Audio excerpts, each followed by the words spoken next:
Hi, everybody. We'll go ahead and get started. My name is Sammy Thomason. Okay, now we're broadcasting. Hi, my name is Sammy Thomason. I'm a bookseller at Square Books in Oxford, Mississippi. I'm so excited to do the CBA Kids Lunch with y'all today. So first of all, we want to thank our sponsors, HarperCollins, Hachette, Simon & Schuster, Sourcebooks, Blackstone Publishing, Scholastic, and Penguin Random House. This is a friendly reminder that we are all to follow the conference's code of conduct and that we are all considered competitors, so there should be no discussion on terms or boycotts. If you have any questions, you can read all the policies on the New Voices New Rooms website. We've also got a lot of great upcoming events today, so make sure you don't miss any of those. We've got a limited time here, so I'm going to go ahead and get started. We're going to start with Cozbi Cabrera. Hi there, everybody. Thank you for having me today. Yeah. I believe that we really locate our humanity when we're able to look into the eyes of other. And so for that reason, I do believe that the future is with independence. So thanks for having me today. And I say that independents are able to inspire trust and loyalty and devotion.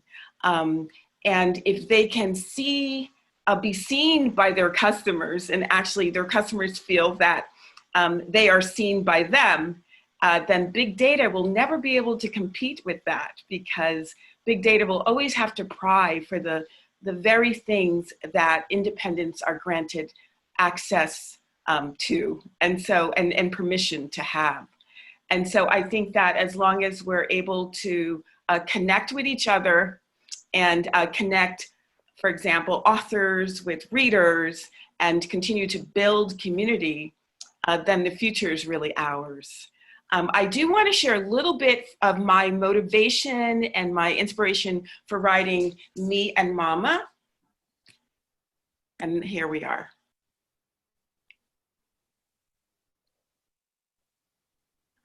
So I think Cozbi's going to share her screen with us real quick. She's here to talk about her book, Me and Mama. She's from Brooklyn. She lives in New York City, and she's the illustrator of several books. And I think we're screen sharing.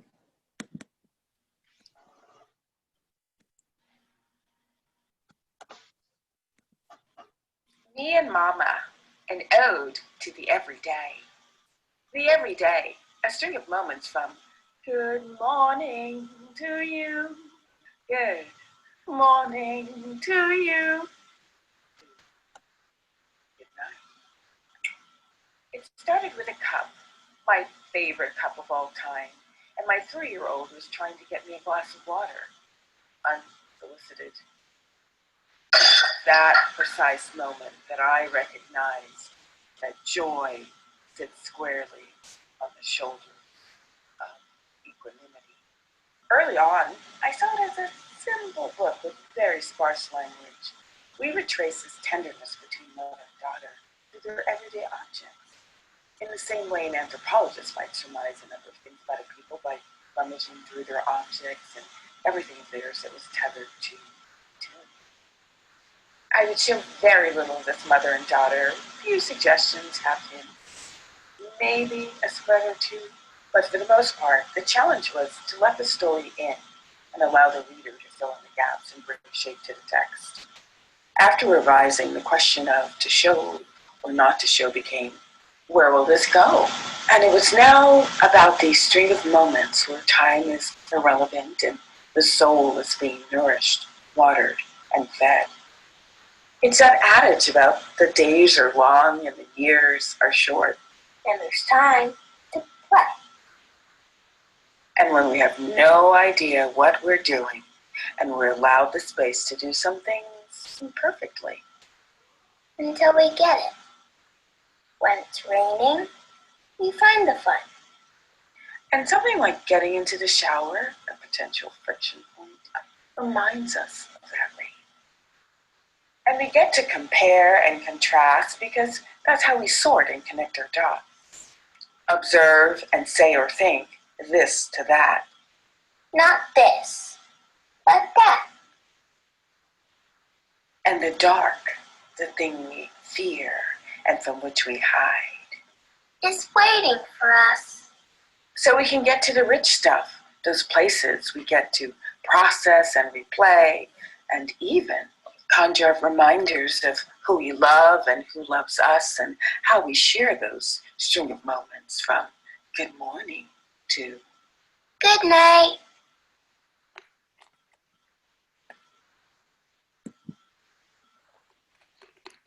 So thinking, I'm going to do one last screen share, and hopefully it's just a rapid fire for the art.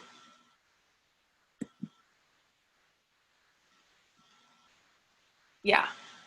So these here floating are the end papers for me and Mama, and I've just assembled a number of these like little objects, and my hope is that little readers would be able to run around their homes and pick out and find things as they're naming and developing language. Unfortunately, I'm not able, it seems like my little advanced key isn't working.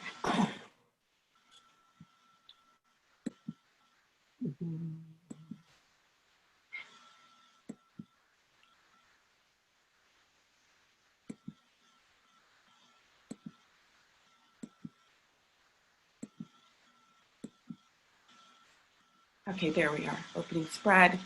Just getting up in the morning and looking out, and because sometimes what's going on outside does set the tone for the day. And I'm going to read from this.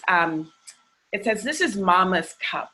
Sometimes I take a cool sip, but I have to be careful because Mama's cup is breakable.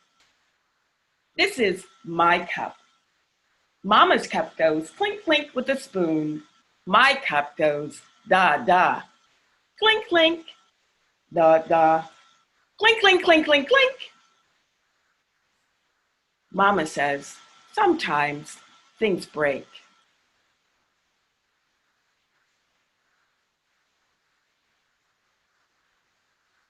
That's her little dog's tail. She now knows to be careful because it's the last thing out the door. And then our exposure and our relationship to the outdoors and to nature. I'm going to read from this one. "We sing out loud to sky. Sky is taller, taller than the trees. Mama says a song is highs and lows." Splash. And this notion of morning and bedtime rituals, these habits that we give our children, we in effect are giving them control because they're able to anticipate, and being able to anticipate, they're able to modulate and find their own rhythms in this sequence of events. She turns off the light.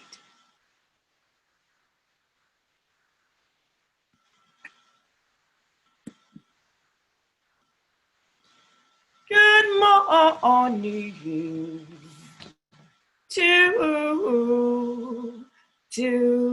you. Good afternoon, really. Peekaboo. Thank you. Thank you so much, Cozbi. That was lovely. Next, we're going to talk to Peter van den Ende about his debut picture book, The Wanderer. And when he's not drawing, he works as a nature guide in the Cayman Islands. He lives in Antwerp, Belgium. Peter, whenever you're ready. I think you have to unmute, though.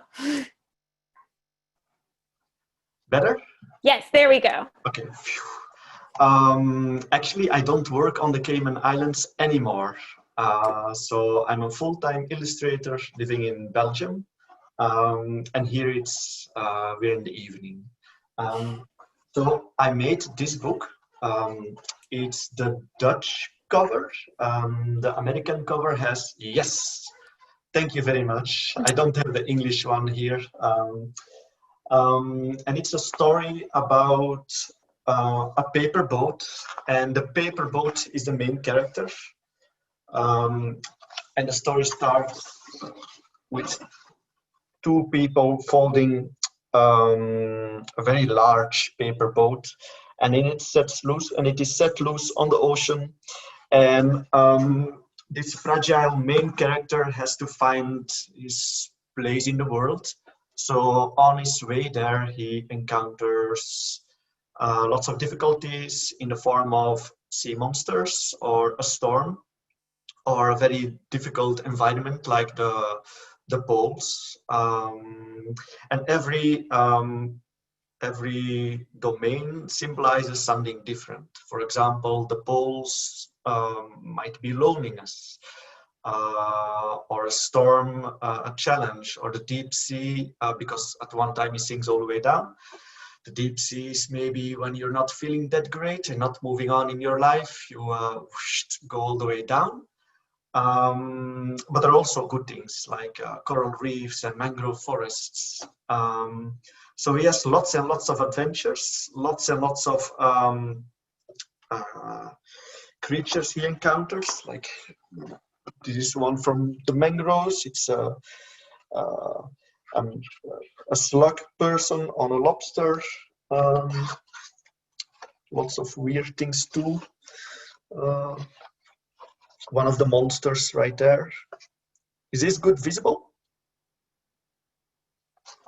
Ah. Yes, that's perfect. Yeah, better. Yeah, so lots and lots of adventures. And in the end, he has to find his place in the world. And that's the story literally. It's more of a symbolic tale. So I don't want to tell too much about that because it's a book without words. You have to make you have to give meaning to the story. I know what it means to me. I know what the ending means and what the paper boat means, but I cannot tell this because I would ruin it for everybody.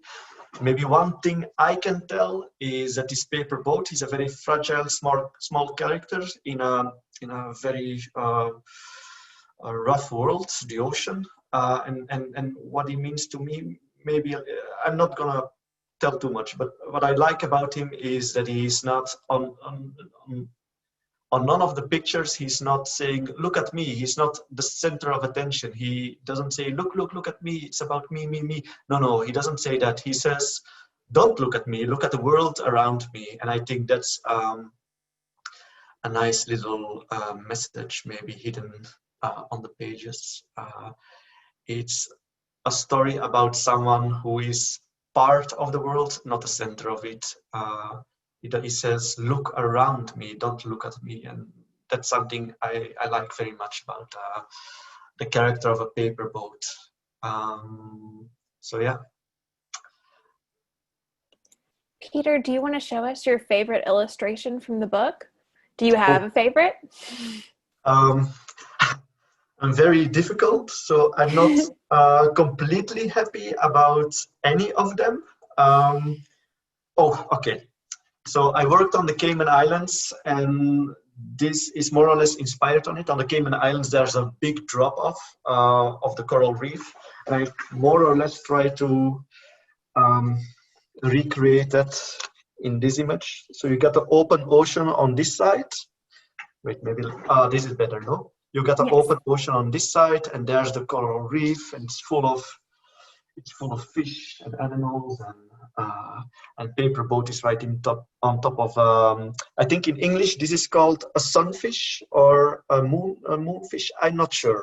I think it's a sunfish.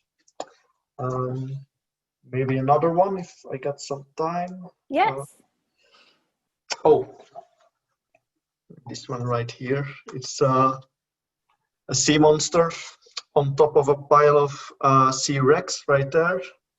And he lures his victims with a television angler. It's a television on an, how do you say it in English? An angler? A fishing line. Fishing line, yes.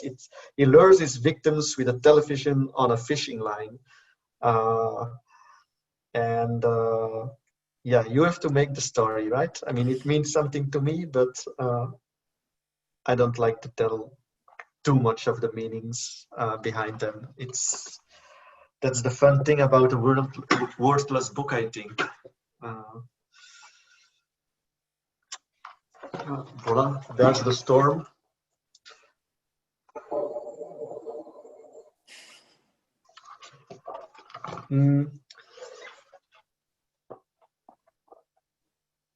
lots and lots of animals. If you like marine life, it might be a book for you. If you like imaginary, lots of imaginary beings also. Yeah. Okay. Well, thank you, Peter. That was wonderful. Next, we're going to talk to V.B. Alston about his book, Amari and the Night Brothers, which is a middle grade book. So this is V.B.'s debut novel. He started writing in middle school, entertaining his classmates with horror stories starring the whole class, where not everyone survived. He got into publishing when a chance entry into a Twitter pitch contest led to signing with TBA. And he has a film deal, which is a very big deal. So it's very exciting. V.B., do you want to tell us about your book? Okay, so my name is V.B. Alston. Like she said, I'm the author of Amari and the Night Brothers. It's the story of Amari Peters, a young Black girl from the Atlanta projects who's desperate to find her older brother, Quentin, who's been missing for 6 months.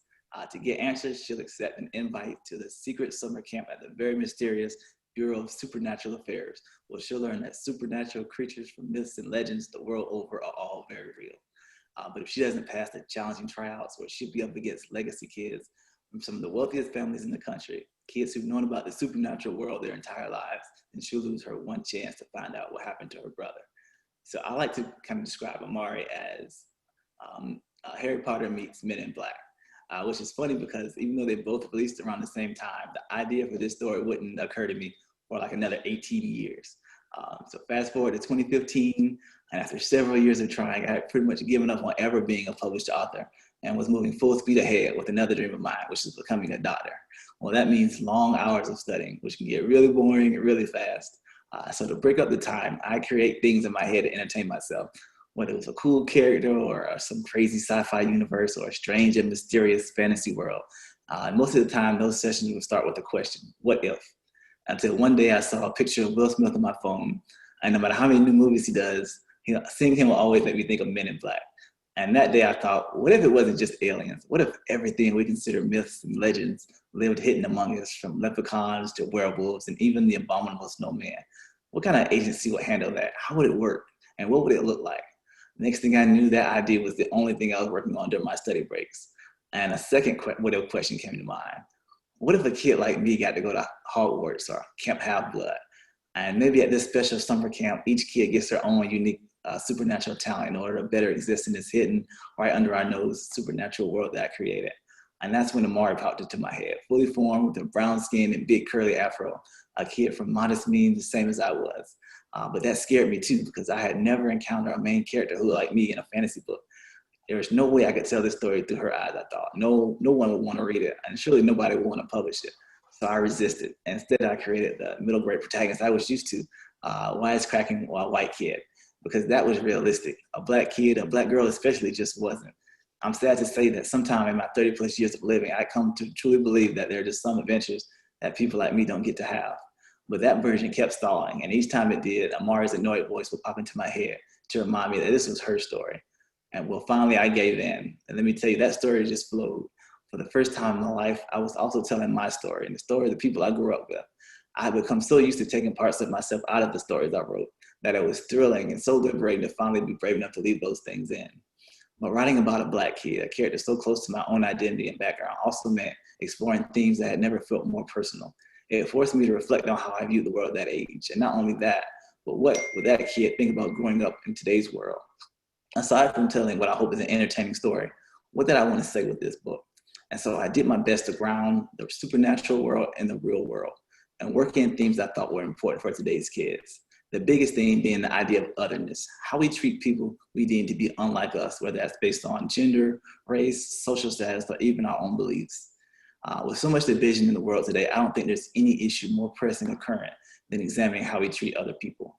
In the book, Amari is an outsider and other, both as a minority scholarship student at her fancy private school, and later as the only kid who's given an illegal supernatural ability. Both situations make her an easy target for prejudice and stereotypes. Learning to overcome the closed-mindedness that Amari faces, and learning to believe herself, even when society, both in our world and the supernatural world, is constantly telling her she's less than because she's different, is key to her emotional journey in the book. And so is learning to step up when she sees that same kind of unfair treatment happening to others. There's a moment in the story when she and her partner Dylan, are completing a simulation as they train to be junior agents. They find themselves in a dark and spooky hallway when a creature suddenly begins to approach. Well, Dylan's first instinct is to attack, but Amari stops him. She tells him, just because you're afraid doesn't give you the right to attack. Amari knows what it's like to be profiled, to be labeled bad or scary just because of how you look or where you're from. Amari's actions turns out to be the right call because that creature that seems so scary in the dim light turns out to be a harmless ghost going to water his azaleas. It's a test that they pass. I hope you enjoy Amari's journey. I hope you're inspired by the story of a young Black girl learning to believe in herself. I also hope that you see that she doesn't do it on her own.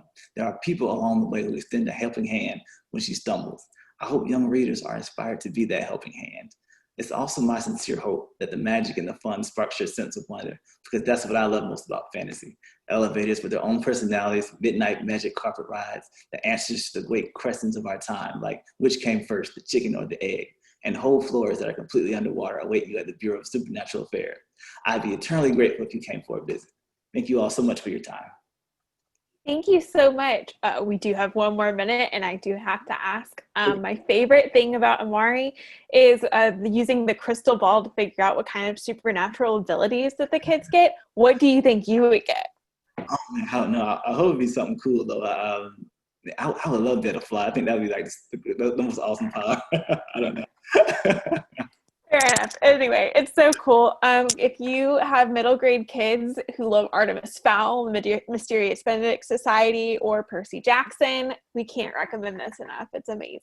Thank you so much. So next, we're going to talk to Brian Smitty Smith about his book, PB&J Stuck Together. It's a graphic novel. Brian is a former Marvel Comics and DC Comics editor. He's the co-creator and writer behind the New York Times bestselling novel, The Stuff of Legend. He's the cartoonist of Tree-Nail and the winner of the Kids Reads Comic Most Epic Adventure Award. Brian, do you want to tell us about your book? Sure. It's a story about a P, a B, and a blue jay who, through circumstances beyond their control, become friends and help each other out on an epic adventure away from their farm. I grew up reading comic books. I love comics my whole life. When I was in college, I got an internship at Marvel Comics and ended up becoming an editor there. But what I realized over time is that the audience was much older than like what I thought it would be. Like most modern like major comics, Batman, Superman, like the average reader is like my age at this point.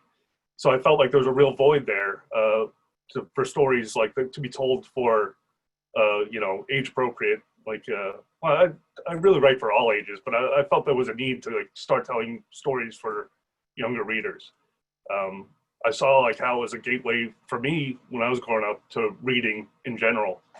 So without like that critical like comic book link for kids, like I just saw like a need to tell the stories that I wanted to tell. PB&J, these are the books. It's all ages action comedy. There's a lot of jokes in there, but there's a couple of messages that I was hoping to get across. One of which is not to be afraid of diversity, to find friends that don't look like you, and to embrace the things that you're afraid of. It's so these first two books are out. It's the first two books in a 4-book series. So I thought this was really funny. I know as if you're a kid's bookseller, I know you sell graphic novels because they are so huge on the market right now. I'll tell you, my favorite thing was definitely the puns. Do you have a favorite pun from this book, or is that a silly question? No, it's like there's so many jokes that didn't make it in because they were too corny. Which, that's my forte, I guess, is writing bad jokes. I have a list of like horrible ideas that I'll never turn into comics. But for this one, for PB&J, I actually drew the characters first, and like it just popped into my head one morning, and I'm like, oh, that's kind of funny. And then from there, built out the story and the characters, and tried to make it as entertaining as possible. A lot of bad puns. I would say like my favorite thing, and the thing that's been people have responded to the most so far, is bee poop gag. Yeah. Once you put poop in a book, kids are gonna love it. And kids are like, this is another thing I've learned since like working on, all ages younger reader material. Kids are the toughest critics in the world. It's either like it flies or it doesn't. It's either funny or it's not. And they're not mean spirited about it. It's just, there's no fooling them. Like you can't trick them into laughing. You gotta you actually have to deliver the bee poop. So that's what I try to do. I definitely think you succeeded. That part did make me laugh, and I am a grown woman. So you said it's for all ages, but is there a certain age group that you would recommend that we as booksellers recommend this book to? Yeah, they say 6 to 10, which I think is appropriate. But like I said, I try to approach it like a Pixar film, where it's like adults are gonna have to watch this with their kids. So I want it to be entertaining for everybody, like across the board, and even for kids that like aren't quite of reading age yet. The parents have to read this and do the voices and all that stuff, and I want them to have a good time as well. I want them to laugh at the stories and at the jokes.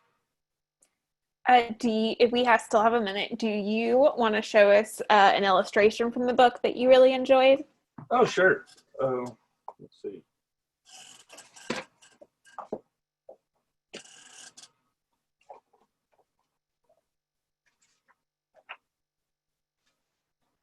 This whole section I thought was great. Basically, his friends dare P to roll off the farm. So he gets he's all tough talk until he gets there, and then he gets super scared at the last second, manages to do it, and then gets swept away by this crazy rainstorm that pulls into town. So just the sequence of events of yeah, I could do that. Oh man, I got to do that. I did it. And then woof, he's gone, It was a really fun sequence for me to draw. You did mention Pixar, and it does remind me of that scene in Finding Nemo where the kids are going to touch the boat. Oh, yeah. Yeah, sure. That's very much the vibe. Well, thank you, Brian. That's awesome. I'm so excited about this. Thanks very much for having me. Yeah, of course. And so now we're going to talk to Karyn Parsons. Karyn is best known for her role as Will Smith's cousin Hilary Banks on The Fresh Prince of Bel-Air. After leaving acting behind, she went on to found and produce Sweet Blackberry, an award-winning series of children's animated films to share stories about unsung Black heroes and history, featuring narration from stars such as Alfre Woodard, Queen Latifah, and Chris Rock. These videos have been on HBO and Netflix and enjoyed by schools and libraries across the country. How High the Moon is Karyn's self-authored debut novel. Karyn, thank you so much for being here. Oh, I think you're muted. There we go. Okay. How are you doing? I'm good. Thanks so much for being here. Good to be here. Did you? I have to ask though. I thought that you were talking about flying free. Are you talking about How High the Moon? You know what? I think that I got the wrong bio, but yes, we are talking about Flying Free. I am so sorry. No, that's okay. That's okay. I mean, How High the Moon came out recently, and that was very exciting for me. That was a middle grade book, but I guess I'm here today. I'm talking to you about Flying Free. How Bessie Coleman's dreams took flight. And I don't have the hardcover book yet, but I will show you the art that I have for the cover. It's been through the ringer because I've been banging it around. But here is the cover art for it. This is what it's going to look like, pretty much. We have R. Gregory Christie did the illustrations. And this was actually, as you mentioned, I have an organization called Sweet Blackberry, and our mission at Sweet Blackberry is to bring little known stories of African American achievement to children. And it's been so gratifying to not only for me to discover so many stories I didn't know about growing up, but to be able to share those with kids. And one of the stories that we did a small short animated film of was about Bessie Coleman, the first Black female aviator. And when I started Sweet Blackberry, I really actually wanted to do books, but self-publishing wasn't the same kind of thing that it is today. So I started making films, and I'm really excited that that this is now going to be a book, Flying Free: How Bessie Coleman's Dreams Took Flight. I would love to show you. I'm just so bad at Zoom and all this stuff. I would love to attempt sharing my screen. Yes, go for it. And hopefully you guys can forgive all of my stuff that you're going to probably see that's really personal. But I'm going to try to share my screen. I don't know how to do this, but let's see if I can put this up here. Hold on. And I'm going to give you a little bit of a hint of the animated film that we did of Bessie Coleman, just the beginning a little bit. So you can get a feel of because R. Gregory Christie also did the illustrations for that. And you can enjoy hopefully if I can do this right, you'll enjoy the narration by Lawrence Fishburne. Let me see if I can get this going. Share. Here's my daughter. Come on. Oops. Shoot. Oh, shoots. Hold on. Light up the whole world. She loved roses and puddles and played make-believe, unaware that one day great things she'd achieve. Her name was Bessie, George and Susan's sweet child. This young girl's future would be as bright as her smile. With her mother being black and her father Cherokee, she'd face discrimination and still make history. With such a large family and much work to be done, all got up early, just before the sun. Bessie would rise and breathe in the fresh air, marvel at the small flocks of birds flying there. They'd coast and they'd dip, then they'd turn and dive low, then they'd swoosh overhead and away they would go. And though she would have loved to fly away too, she got back to work. There was so much to do. Mostly her family worked picking cotton to pay for the food and the clothes Mama bought them. Bessie loved reading, loved math and science too. And as she excelled in her studies, her confidence grew. But each end of summer, when harvest time came round, everybody got to picking and the schools would close down. Bessie hated the work. Bending all day hurt her back. She preferred instead to ride her friend's sack. When the day was over and it was time to be paid, they weighed out the cotton to see how much they had made. All knew Bessie's math skills could not be beaten, so the folks that they worked for did not dare to cheat them. Hands sore from that picking, Bessie wiped her small brow and dreamed she'd find greatness. She just didn't know how. Dreams so big, dreams so strong, a dream as sweet as the sweetest song. I'll dance to it, sing along till it's revealed where I belong. Okay, now I want to come back to you guys. Now, how do I do that? Oh, let's see. Stop share. There. There you go. Did I succeed? You did great. Woo! Okay, thanks. So that's just a little bit of the beginning of the story. But Bessie Coleman in 1921 received her international pilot's license. She was black. She was a female. This was even today, I think she would make so much news. She was such an inspiring woman. And I'm really excited to bring her story to children. She actually received her international pilot's license 2 years before Amelia Earhart received hers. And so as the story goes on, we start to learn. She goes to Chicago and she embarks on this very different life from Waxahachie, where she grows up. And she becomes really determined when her brother comes back from the war, and he's talking about the female flyers, at the French female flyers, and she wants to do it, but nobody will teach her how to fly. And so she ends up getting a sponsor and all of this support, and she takes a boat and she learns French, and she goes to France where they will teach her how to fly. And she comes back, her hero, because she did this, but it's difficult when she comes back. She's greeted with this kind of hero's welcome, but at the same time, she's still a Black woman in America in the 1920s. And it's very difficult for her, but she starts to use the little bit of power that she has to try to make things a little bit better for other people. And she's just a really inspiring story. Really, I think it's empowering for a lot of kids to hear this story. And so I'm excited that it's now in book form and available to kids. Are y'all planning on doing the rest of the video series in book form? I would love to see that. We are going to be doing, we did Garrett Morgan, it's Garrett's Gift. Garrett Morgan, which is going to be, the title will be a little bit different when we bring it to a book, but it's Garrett's Gift. It's the story of Garrett Morgan, the inventor, and his invention of the traffic signal. And that's going to be, we're working on that one right now. That should be at the top of next year. And then we'll see after that which ones, I think I'm going to do some new ones as well that we haven't done animated.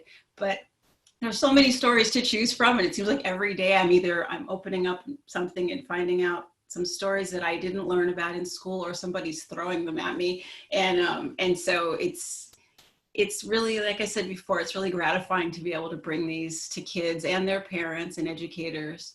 And I'm really excited that they're books. I think they're really beautiful, and I'm happy to share them. Excited. I was really excited. I hadn't heard about Bessie before, and I do love that in the book you're like, no, not Bessie the singer. This is the other Bessie. Yeah, well, what happened is I was reluctant to do Bessie Coleman because I saw that there was a lot of stuff out there about Bessie Coleman, and as much as I love her and I have her picture up because she inspires me, I thought, well, maybe she doesn't really fit in the little known stories thing because there's stuff out there about. But when I would bring her name up, almost every time people said, oh yeah, I know Bessie Smith. Oh yeah, I know Bessie Smith. And they always were thinking of the singer. And so I said, you know what, I have to do this story because I don't think enough people do know who she is. And she's really fascinating. Her story is fascinating. Well, I'm really glad you did. And thank you for sharing with us.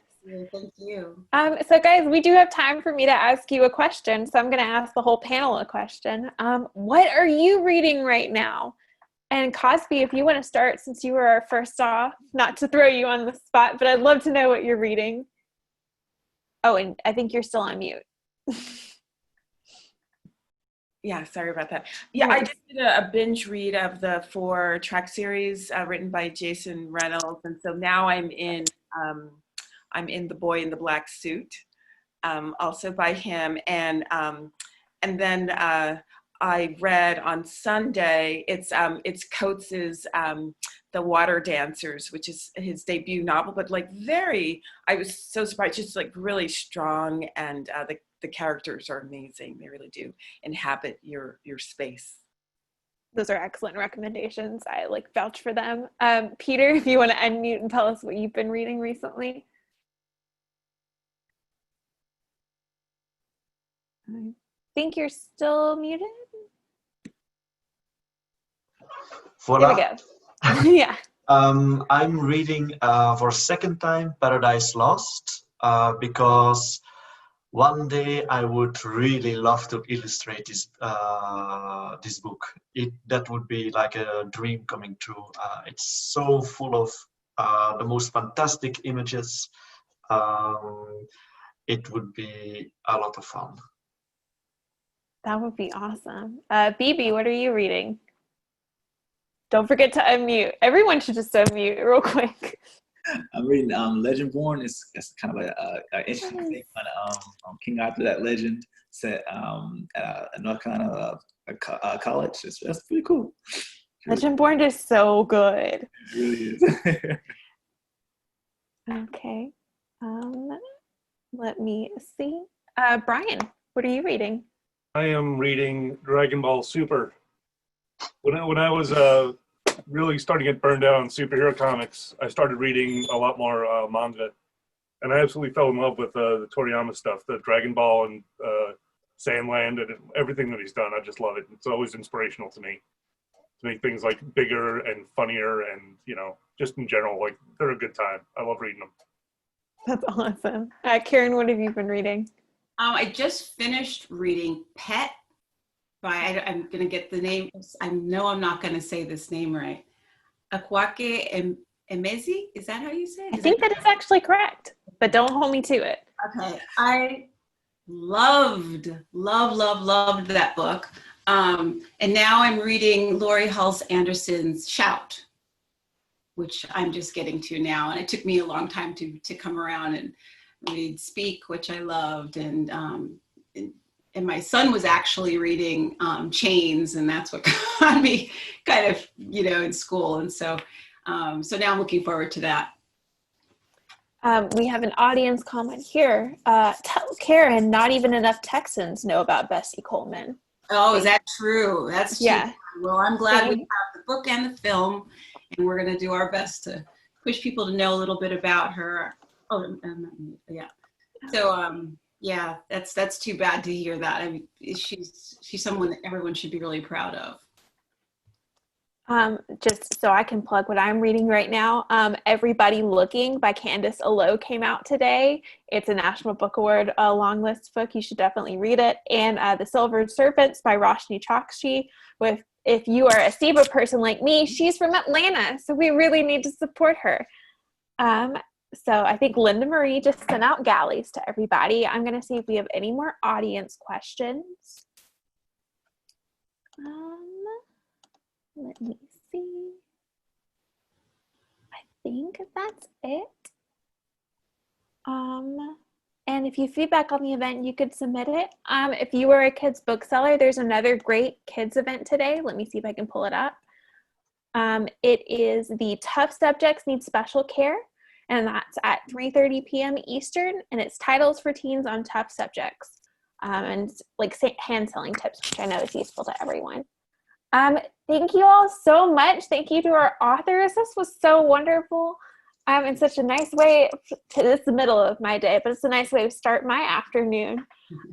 Thank you all so much for being here. Thank you everyone for watching. And thank you to SIBA and NABA for all of your hard work. Y'all are doing a great job. So I think Linda Marie or someone ends the meeting now, but that's all I've got. Thank you. Thanks everyone. Thank you.